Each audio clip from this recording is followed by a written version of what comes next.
Welcome to the Female CEO podcast, hosted by Mark Sephton. You may know her name, but do you know her story? This podcast takes you behind the titles and into the moments that shape some of today's most inspiring women. We explore the paths they've taken, the businesses they've built, and how they've created success on their own terms. Created by the Female CEO Create, Evolve, Overcome, these are honest, human conversations, rooted in real experience. Let the journey begin. Welcome to the Female CEO podcast. Today I am joined by Desiree Wingo, the co-founder of Awaken IV and a powerful advocate for personal transformation. Desiree is on a mission to help women move beyond the shadows of their past to fully own their present power. She understands that awakening isn't just a physical process, but a mental and emotional one. A decision to stop letting yesterday's narrative write tomorrow's results.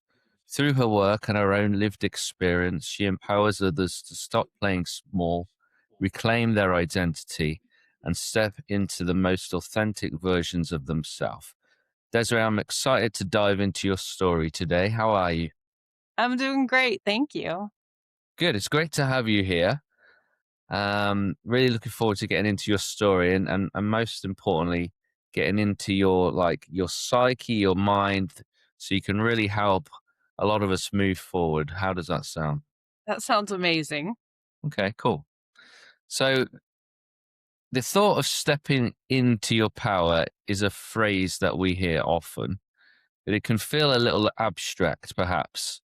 But for you, what was the specific moment or threshold or turning point you crossed when you stopped just talking about power and actually began to own it? Do you remember when that happened?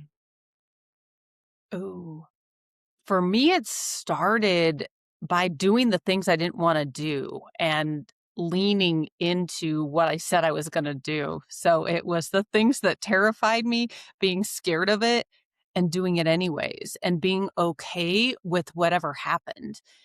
It's been this journey of like, am I okay to stay where I'm at?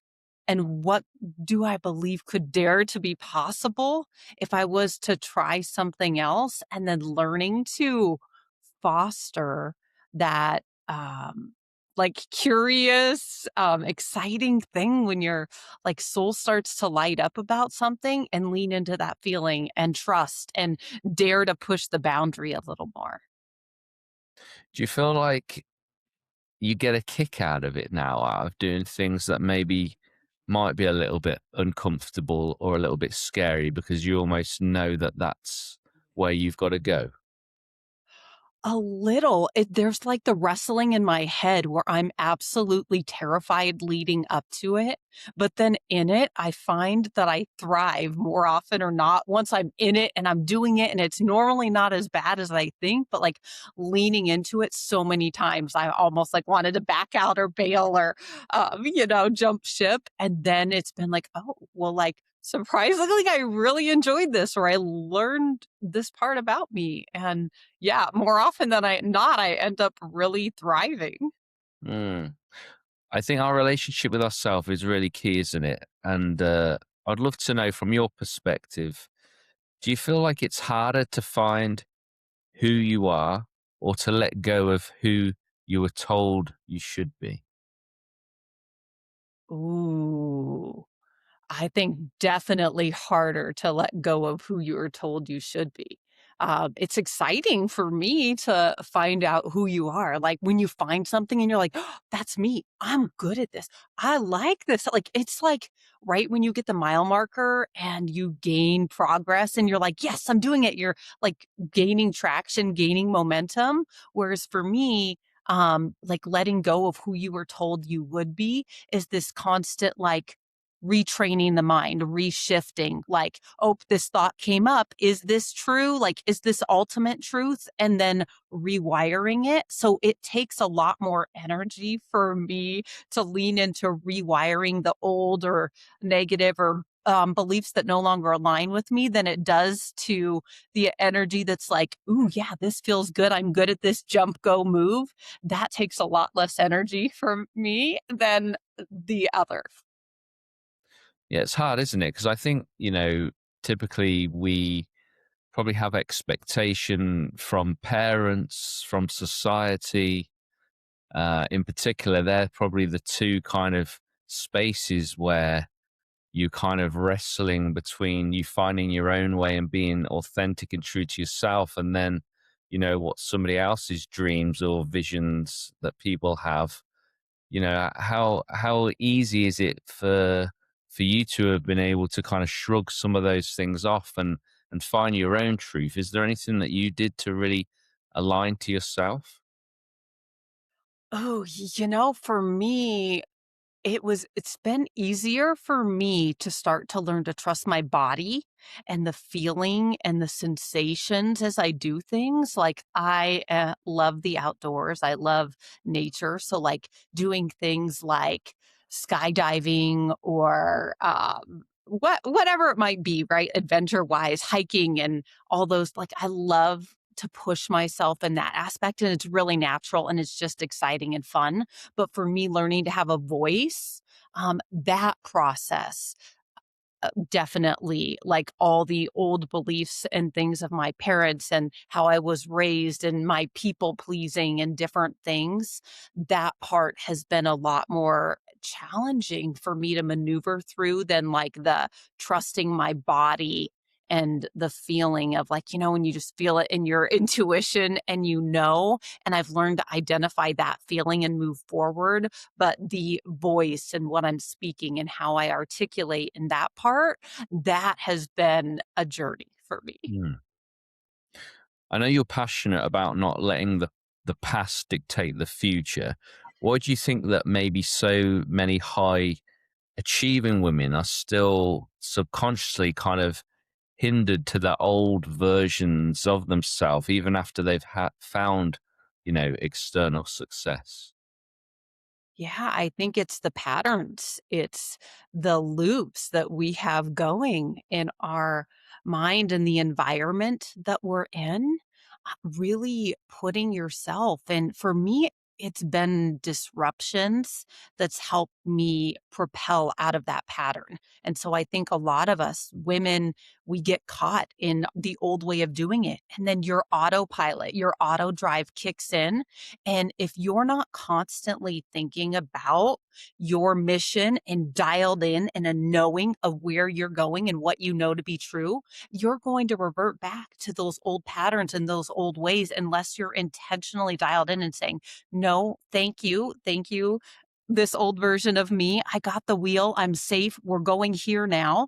And then it's like for me, it's a full-time job to like rewire the way I'm thinking. Thank you. No, I'm safe. I'm going here. I can do this.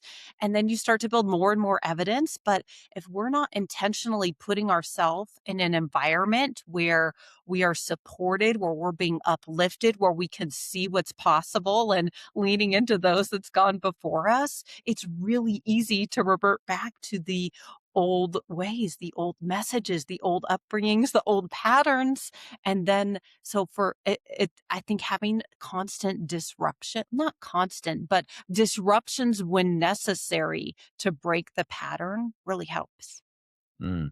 When we're in our head, because often, I think a lot of the battle is in the space between our two ears, right? And 100. you're talking about like disrupting some of that pattern, that way of thinking. Often we need like a reframe. For you, is it when you kind of are in your head, are you kind of like having a conversation with yourself, saying, actually, no, you know, Desiree, you're not going to think like that. Is it like that? Is that how it is for you? Yeah, lately it's been asking myself, like, but is that true? Is it ultimate truth? Because sometimes we create stories and beliefs, and we are so married to that old story and belief that we really think it's true. But if something is ultimate truth, right? It would be true for everybody. And so, like, that's what I've been asking myself. Okay, first of all, is that thought going to help me? Is it going to help me get where I want to go? And is it ultimate truth? And learning to be able to identify where I have past stories or beliefs and what I'm gonna and if it is a story, is there a new story that I want to tell myself to believe and lean into and change my evidence and change where I'm going? Or is like so that's kind of the couple of the filters I put it through. You keep using this phrase, which I really love, but I want you to define what it looks like for you. This idea of leaning in. What does it mean to really lean in for you? Yeah, for me, it's to lean into where you feel resistance, where you know there's a refining process for you, right? Like that's how diamonds are refined and gold and all the most beautiful things. There is this refinement process where we get to work through those impurifications. And it's learning to maneuver through the hard things and go through to the other side, not quit when it gets hard, not quit halfway, stay consistent, stay steadfast, and lean in to where you know that you have some work to do. Yeah, totally. I love that word through, because the word through is a journey. You're not stagnant, you're not stuck, it's not permanent. The idea of when we go through something, I think is quite uplifting for me. That I like that language of I'm going through this. It doesn't mean you're staying there. It means you're in the process. Yes. Like to constantly somebody gave me an analogy once and I thought it was beautiful that like we get to row the boat, like you're moving the motion, right? Like you're moving and God, the universe, whatever your belief is the rudder in the back of the boat helping you steer. But if you're not choosing to move and keep rowing, like it can't take you to where you need to go. We are part of that process, right? And so Mhm. I'm just reminded the power and even how our body works, right? And all of it. Like and you said like how you're not stuck moving through. I think that's the part of like that we're constantly moving. And I think that's part of like the beautiful part of it, in my opinion. Yeah, I agree. As the co-founder of Awaken IV, you deal with physical restoration. How does the physical act of rehydrating or awakening the body serve as a catalyst for that deeper emotional work of owning who we are?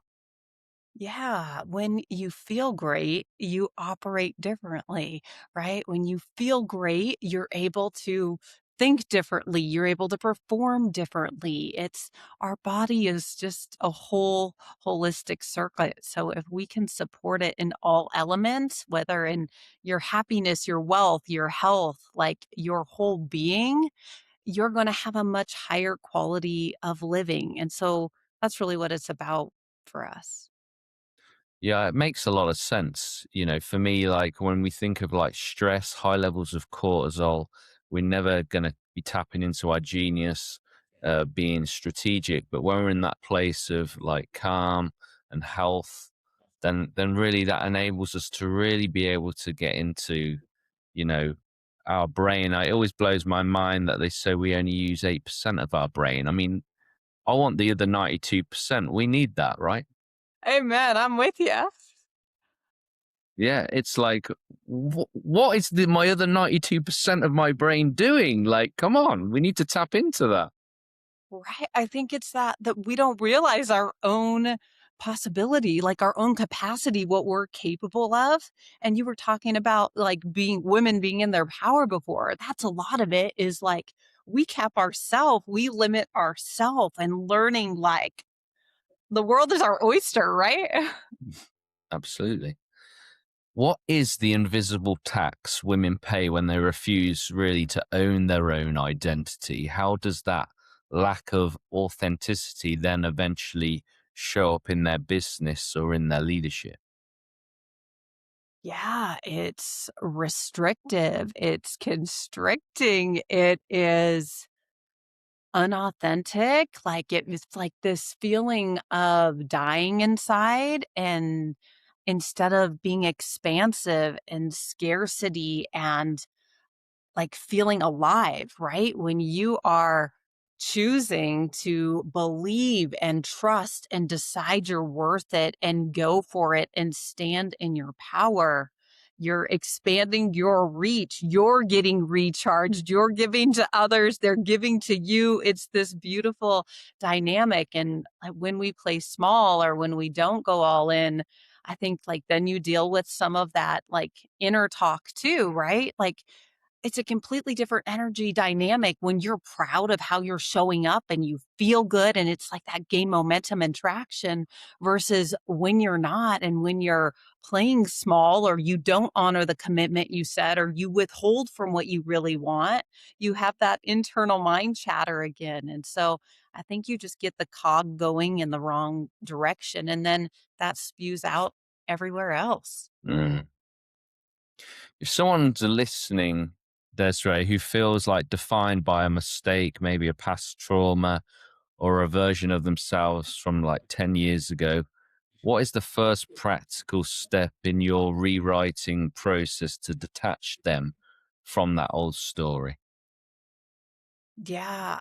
One of mine has been learning to identify like my sweetheart voice because I've had a lot of the internal dialogue that I was wrestling with, but somebody asked me like, yes, maybe you have judgment or story that that didn't go the way you wanted or whatever whatever inner dialogue you're having, but could it be possible, could it be possible that you were doing the best that you could it be possible that anybody in your situation would have had obstacles? Could it be possible that anybody going through all the could it be possibles? And that made me be like realize, hey, I can have compassion for myself. And there was just something for me that I needed to learn in this. And like when you learn to really look at your heart posture and what you've been through and what you're going through and what your intentions are, like a lot of times there's this like, yeah, I actually can have grace for myself. And then once you learn to practice that again and again, it becomes easier. You got really fired up there. I did. It's been my inner work. It's been like, it's easy to hold yourself on the mat. And then you realize that's the self sabotage where like you're holding yourself in that place that is not a person you're proud of or want to be. And you know more is possible, but you get in that pattern, in that loop of not going for it because you're holding yourself on the mat for this person or version of you that was doing the best that they could, and you can choose differently right now because now is the moment that matters, and we can all choose to be or do something different, and it's just like making one more decision in the right direction when you recognize that. Again and again, the consistency, the moving through. Yeah. It's 'cause it's my journey.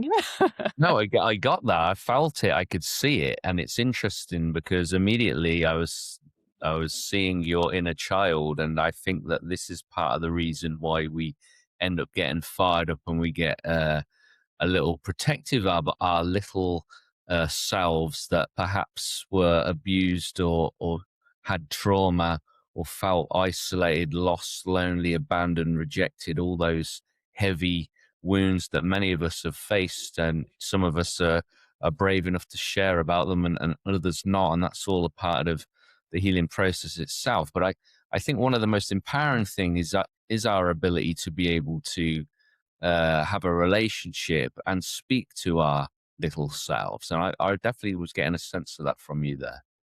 Yes, 100%.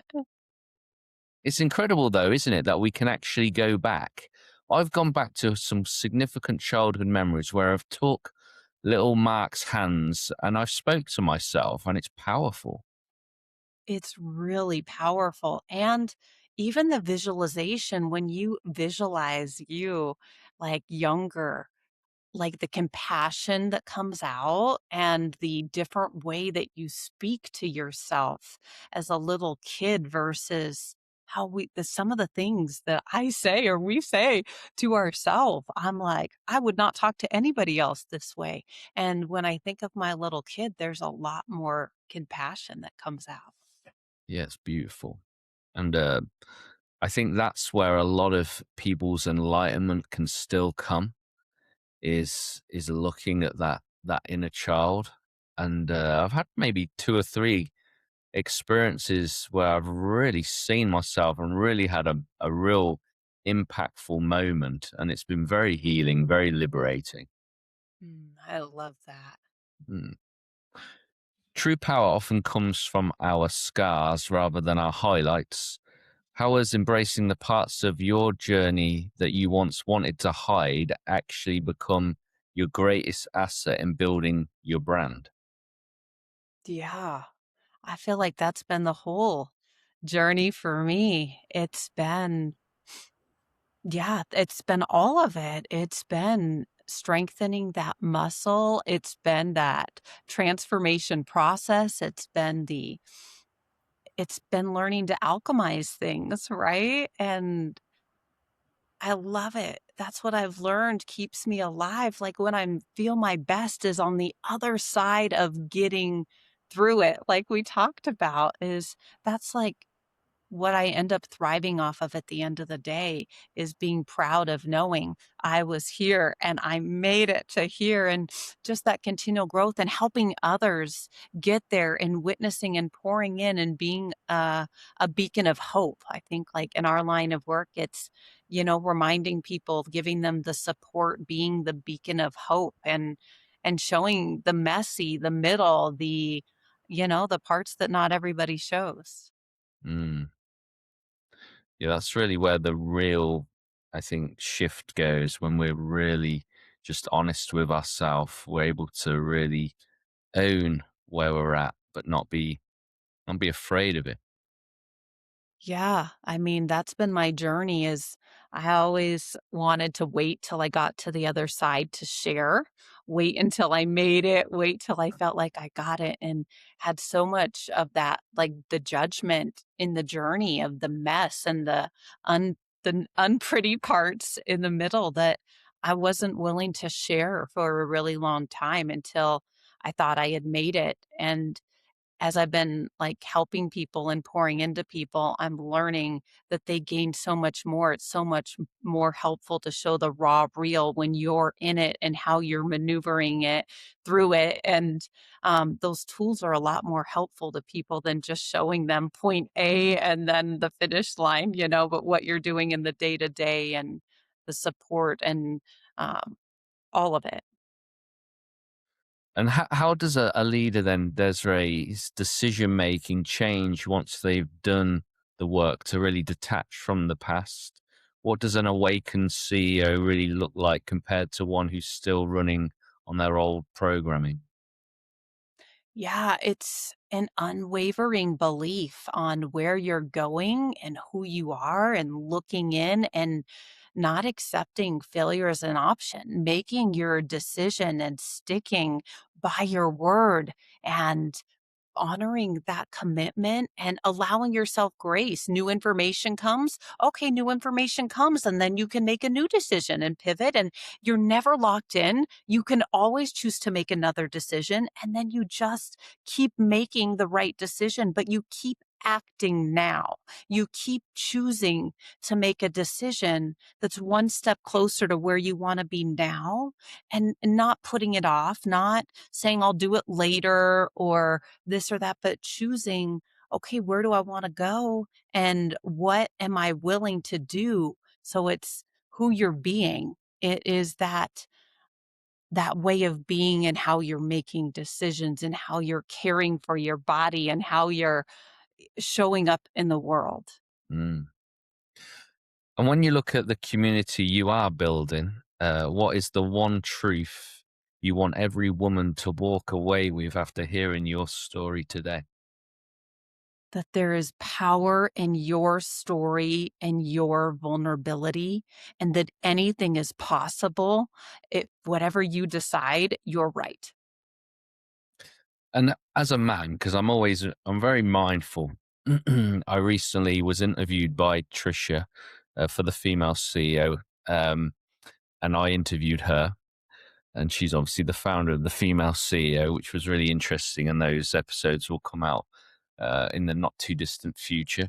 Um, as a man, what do you feel that men can really do at this moment in time to be able to support women being able to move forward, especially in the areas that we've talked about today? Mm, I think it's compassion and presence. I think that when you're fully present with somebody, that it's the best gift that you can give them. And I mean, I guess it depends if you're talking more just like men in life, but I think in general, women want to feel safe. And so if you're present with that woman, and she feels safe and she feels seen and she feels heard, that is like the biggest blessing and gift to us as women. When we feel safe, we soar. When we feel safe, like we just want to give back and pour our gifts into the world. And so I think a lot of times it's just that your presence of feeling seen and heard and having that safety there. Mm, wonderful. It's been really great to have you on today's show, Desiree. I would love for you to tell us a little bit about how people can interact with you and maybe share something that you just feel is intuitively like important to you right now that we really need to hear or maybe contemplate, as we bring this to a conclusion. Yeah, so you can find us at awakeniv.com or on Instagram at awaken.iv.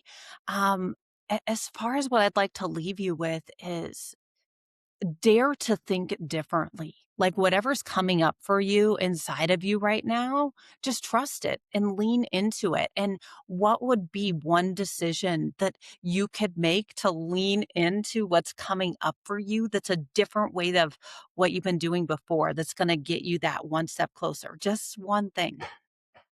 Beautiful. Thank you so much for joining me on this episode of the Female CEO podcast. Thank you, Mark. Thank you. You've been listening to the Female CEO podcast, created by the Female CEO Create, Evolve, Overcome. This podcast amplifies women's voices, stories, and lived experience. Subscribe on Spotify, Apple Podcasts, and on our YouTube channel, and discover more at thefemaleceo.com.